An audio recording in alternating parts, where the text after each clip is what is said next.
Happy Madoka Magica Day, everyone! For those that don't know, October 3rd is a day known as Madoka Magica Day because the people who made the anime came up with the idea for the show on October 3rd, 2008. And Madoka Magica is my favorite anime. I fell in love with this show 2 years ago. I've rewatched it several times since. I didn't think much at first going in, thinking it was going to be just a normal girly show, but it ended up being more than that. Despite it being only 12 episodes and one movie, it gives off so much that it feels like you have watched dozens of seasons of an anime rather than just one. There's a lot of content put into those 5 to 6 hours of content. It kept me on my toes. It subverts cliches that I hated over the years in ways that I didn't think were previously possible prior. It's very beautifully well made. The art style gives off a Kirby Dream 3 vibe with the characters given a colored pencil drawing feeling. And the witches that they fight look straight out of Courage the Cowardly Dog with its weird monster-like designs. The show had a combination idea of Sailor Moon with the works of Stephen King. So a magical girl show but has the feel of The Shining. Fucking hell, sign me up! Genius idea here! And it delivered. There were times that I was scared watching this. It is a TV-14 or TV anime show depending on where you saw the show. It's also a tragedy. I probably cried during this show more than any other animation in my life, making it the saddest animation that I've ever seen in my life. That's a good thing, by the way. Hamura, Madoka, Mami, Sayaka, and Gyoko make for such great characters. Some of the best in all of animation. I still want to write an essay on this. Madoka Magica is amazing and here's why. But I was too busy focusing on other things in my life to write for 2025. Plus the length is going to be possibly over 3 hours long once everything is done for it. But I didn't want to not do anything for it on its special day. The protagonist of that show in question, Madoka Kaname, is voiced by Christine Marie Cabanos. I met her recently and she was really nice. Chelsea, hi Ryan. I'm so glad you enjoyed the show. Thank you so much for all of your support. And remember, we're magical girls. We make hopes and dreams come true. Bye. Aww, I love that. For now, to celebrate the day, I thought it'd be fun to talk about this brand new magical girl show that came out earlier this year since Christine Marie Cabanos was also in it. The show is called Pretty Pretty Please I Don't Want to Be a Magical Girl. Is that a lead pipe? Yep. I don't understand. What's a lead pipe gonna do? Oh! You don't have like a magical starbeam or energy blast or something? Pretty Pretty Please I Don't Want to Be a Magical Girl is a show about a 15-year-old girl named Aika who just moved to a new location and is starting high school. She's really excited about starting school. One thing that really got me into this was her happy nature. Hi everyone. I'm Aika, a normal girl of average talent living an unspectacular life. I just moved to this quiet little town where nothing ever happens, and it's great. Man, why am I running? I'm not even late. Woo! Okay, we're back. Here we go. The little talks right there from her already got me hooked. Having a good voice is enough to make you get sucked into your character. Even if your product is average like the X's, I do love that show for the performances of Patrick Warburton and Wendy Malick. Hate your old man. You can do it, champ. Hate. Hey! Toaster, you picked the wrong person to mess with. Mom? Take that, Toaster! That!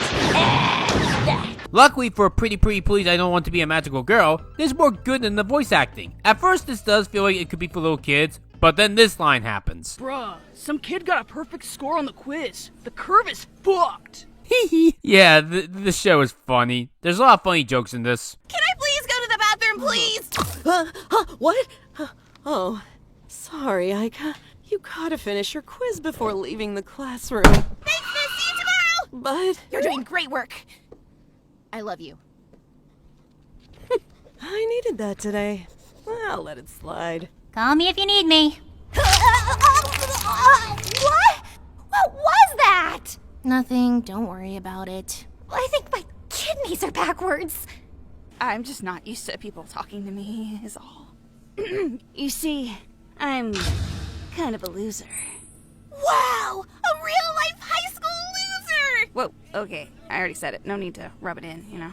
Why? Being a loser's awesome! No one bothers you or expects anything from you, and you're free to do whatever you want! You got nowhere to go but up! That's a fun spin on it, I guess. And that's what sucked me into this. It's not like most magical girl shows. I think it's time we spend a bit talking about the genre as a whole. I've been into magical girl anime throughout 2025. Earlier this year, I reviewed 30 different anime, and a couple of those shows were about some magical girls. Magical girls first started in the 1960s. The earliest incarnation of this genre was a manga called Himitsu no Ako-chan from 1962. It did have an anime in 1969, but it was the second anime to do so. Magical girls exploded in popularity with anime. The first anime to do this was Sally the Witch. It was also the first shoujo anime. The idea of magical girls was to help give women power, and not just in the story sense, but also in the real world sense, like giving them power, or to help them state women can be just as good, if not better, than men. As much as I hate to admit this, history has had a harsh time with women. There's still misogyny in the world, obviously. I mean, we never had a female president yet in the quarter of a millennium that the United States has been around, but it was worse back then. Actual famous philosophers in history like Aristotle view women as pets or even second-class citizens. American history was like that. Focusing on animation, there were bits from Tex Avery making women not be able to drive. Finally, a foolproof garage. This setup will keep your wife from cracking up the fenders getting in and out of the garage.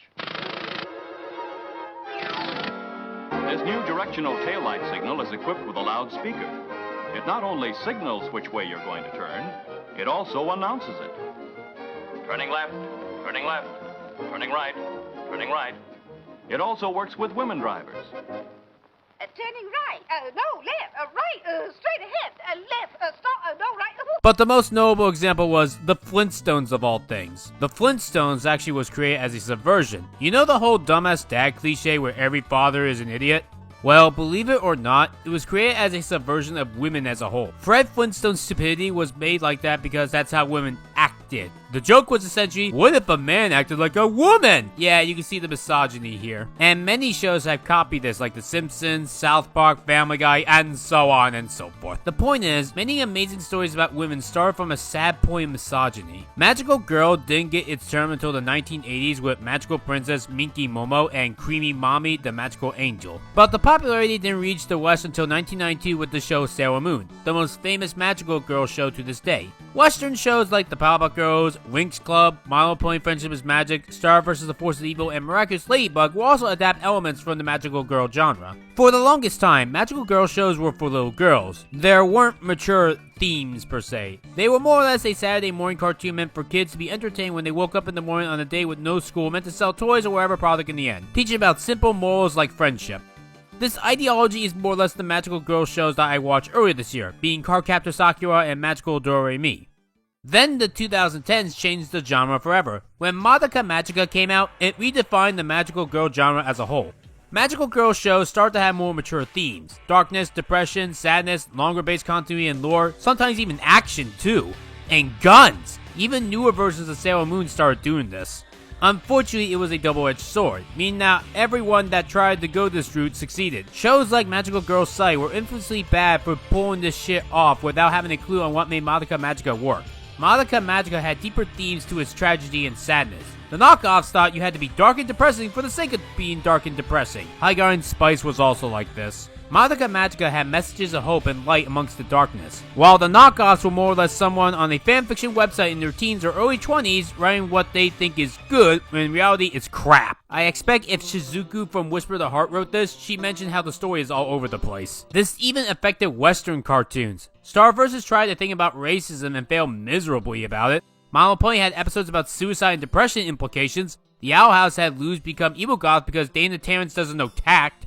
Regardless, magical girl shows are just depression now. It's like that one joke from SpongeBob SquarePants about depression, but now taken seriously. It's more or less what it is, and I hate it. I love magical girl stuff, but not this depressing shit. It'd be nice if we could go back to the older magical girl stuff. Well, actually, about that. I got into Sailor Moon last year, and it honestly is not the greatest thing ever. The pre-2010s magical girl genre had its own problems. Besides the older sister hating the younger brother cliche, the comedy was kinda corny, and often the protagonist was a whiny bitchy crybaby that relied on others to do their job. I think something that I'd like to see with the magical girl genre is comedy, like having that be the main focus. The closest thing that we have in that regard is Robot Chicken, which I don't know if that counts because that's Robot Chicken's main thing, and it's only for a few sketches, not the whole show. The only other bits of parody are references like OKKO and joke memes like Amphibia. Rainbow Magic! Oh, there are broken. That's still funny. Hee hee. That's what I want. I want to laugh at a fun magical girl show. And that's where Pretty Please I Don't Want to Be a Magical Girl comes in. You probably noticed this by now, but the show is not fully animated. It's mostly just an animatic. There's also only one episode. This is more or less a pitch to a full-on TV series, or internet series depending on the mood. This show was made by Kiana Consmith. She's a storyboard animator at Disney. Damn, she's younger than me by a year. One thing that I enjoyed from her that I saw before her main magical girl idea came out was this crossover animatic with Amphibia and the Owl House based on a table read by the actors. Who are you people? Whoa, giant frog people. Either that or this is the best apple blood I've ever had. Another human? I don't believe this. Me neither.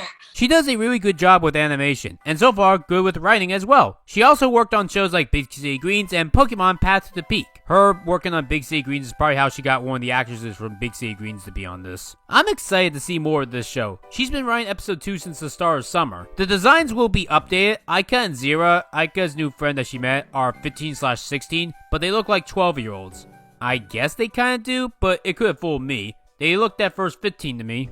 More with the subversion aspect. Zira at first acts all goth-like and moody. You even hear her state things about death. And first ever pop quiz done.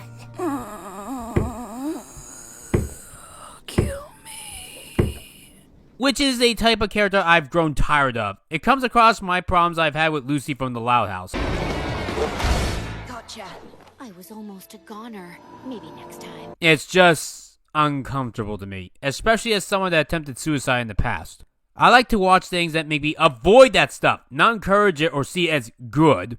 Thankfully, Zira is a subversion of that. Hamura Akemi from Madoka Magica was also like that. I didn't care for her character at first because she first appeared all doom and gloom. Stay as you are, Madoka Kaname. But as the show went on, they show up more of Hamura and her true self, making me love the character more and more. And she became a lot more relatable to me with us going through similar struggles. There are so many people who'd be sad if you died. Why can't you understand that? Then save me from being stupid. I'll do whatever it takes to keep you safe.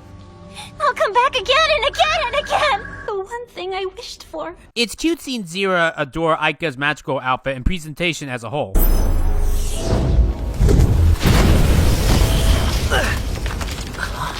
Aha! There you are, Star Guardian, Guardian of the Stars. I knew you were here. Star Guardian? Gasp! Are you? A magical girl? Yes, she is. And not only that, she's my arch nemesis, and also... Double gasp! Magical love interest? Ew! Haha, yes! Gosh, you're opening my mouth a little. Man, you know what? Let me just get this over with. Triple gasp! Are you about to do a magical girl transformation? Oh. Aika, you were amazing. That was just like Moon Sailor, except not at all. And you're a black magical girl? I know that's right. One thing that I appreciate about this is Aika's de-transformation. On the surface, this feels like a subversion of Sailor Moon. Instead of a girl spending time, like shown animation, transforming into this magical girl self, we spent focus and time on Aika becoming a normal girl. But the truth is, it's more than just a subversion. This is her freedom. Often a magical girl becoming a magical girl is their freedom. But Aika hates being a magical girl, so she feels more happy about herself when she gets rid of the outfit. It's like Hamura in a way where they both hate being a magical girl and want to not be magical girls. I love this about Aika. There are layers to this. I want nice girls to be happy. Aika's nice, she deserves happiness, and for her, happiness is just a normal high school girl, no magical bullshit. And yes, the only thing that they animated was the lead pipe scene. One thing that I also appreciate about this is the fact that it's 11 minutes long. Most magical girl shows are 22 minutes. It's a nice subversion because I enjoy 11-minute shows. Nothing against 22-minute ones, but I kinda enjoy 11-minute stuff as well because I've noticed that comedies tend to be more like 11 minutes over 22. So if it has to be an 11-minute show, then go for it. I really enjoy Pretty Please I Don't Want to Be a Magical Girl. It's probably my favorite thing to come out in 2025. Yeah, I think it's the best animation of 2025. A box, Aika? Really? You put me in a dark, dark little magic box? I'm lucky someone with hands opened it up! I knew you'd be found. Eventually. I just needed you off my back, Hoshi. It's my job to be on your back. And it's your job to... Unless it's a minimum wage cashier job, I should not be working! I'm 15! 2025 as a whole has been really slow. There's definitely been some good animations like City the Animation, K-Pop Demon Hunters, Plankton the Movie, The Day the Earth Blew Up, a Looney Tunes movie, and Elio. And I heard The Bad Guys 2 is also good, but I haven't seen that one yet. But other than that, there's been almost nothing to come out. Disney made a cartoon called Stugo, which was boring, and apparently there was a King of the Hill sequel series that came out this year, another Smurfs movie because, and please don't talk to me about Fixed, ever. I don't know anything else this year. So seeing this really got me hyped. This and see the animation were the two things from this year that really made me happy. Or at the very least, the two things that I'm really into right now. These are both things that I really love and would love to see more of them. For Pretty Pretty Please, I Don't Want to Be a Magical Girl, 10 out of 10, S tier. What we got was perfect. The problem with many shows and products is that it can start off good, but then nosedive in quality by becoming a different thing entirely than what it was originally set off to be. And what that change is can often be so depressing and make me really fucking mad. I hate it, I hate it, I hate it! Just stop, please. I want shows to be just like Pretty Pretty Please, I Don't Want to Be a Magical Girl. Keep it this quality here.